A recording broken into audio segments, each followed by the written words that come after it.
guys, so I am actually just getting off of one job and heading to another because they were kind of short and asked if I could come in, and I said I would come in for a couple of hours. So here's the thing though, a lot of you guys have been asking me how many hours I work regularly as a respiratory therapist, and this can kind of vary from person to person, so I thought I would break it down a little bit. So most respiratory therapists work 3 12-hour shifts in a week, which means you work 3 days on, or split depending on how your hospital schedule is set up, and then you have 4 days off, which is actually a really great schedule, which is why a lot of people end up either picking up overtime at wherever their full-time job is, because that's actually pretty easy to do. Usually, people calling off or just needing extra staff, or especially during the winter, our busy time, you can pick up overtime like crazy if you want, because even if you still work 5 days, you've still got 2 off. Now, I wouldn't necessarily always recommend doing that because 12-hour shifts are really hard on your body, and sometimes you don't get, enough water, or just, you're moving around a lot, and it's a lot of, very physical work some days if you're doing a lot of transporting codes, whatever you've got going on. But I personally, so I've got my full-time job, and then I also have a per diem.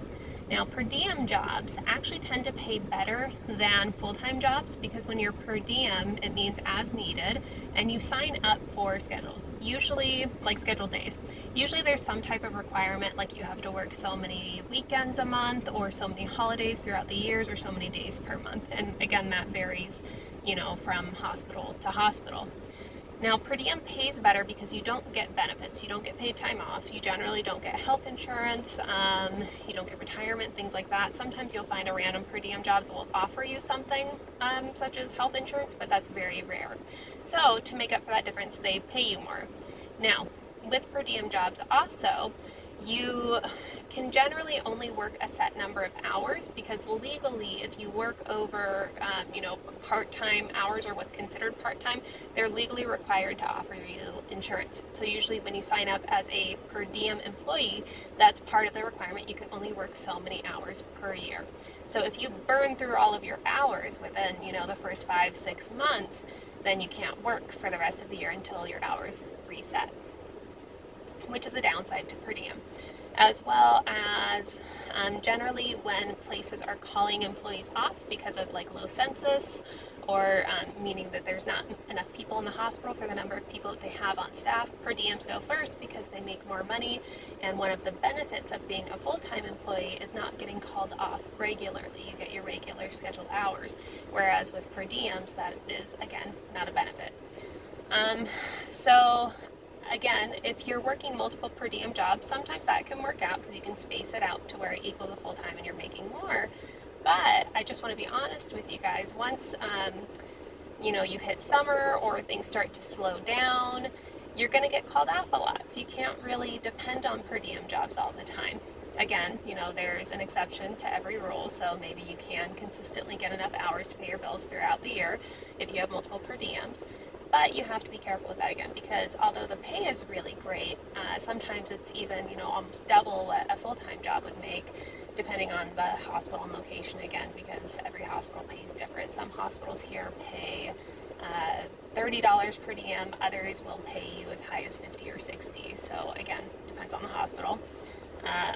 Even though the pay is really great, if you're getting called off constantly during the summer time, or their slow times, then you still need to pay your bills. So that's a downside.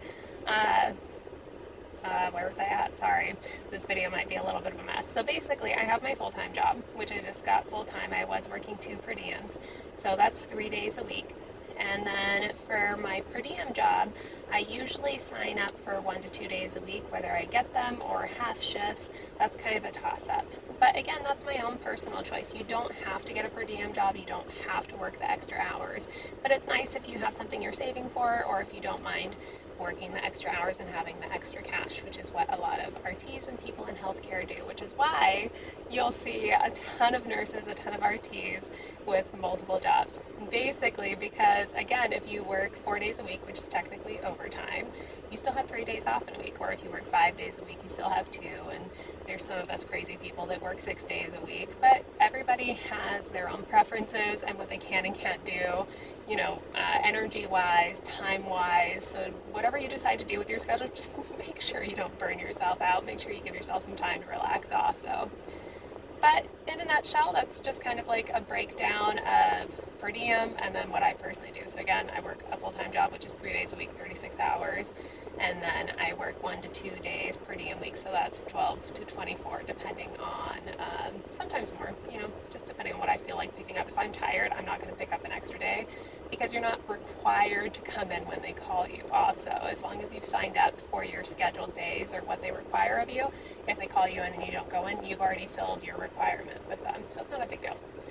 And I guess that's it. Let me know what you guys work down below or what type of schedule you're looking for. And I guess that's it.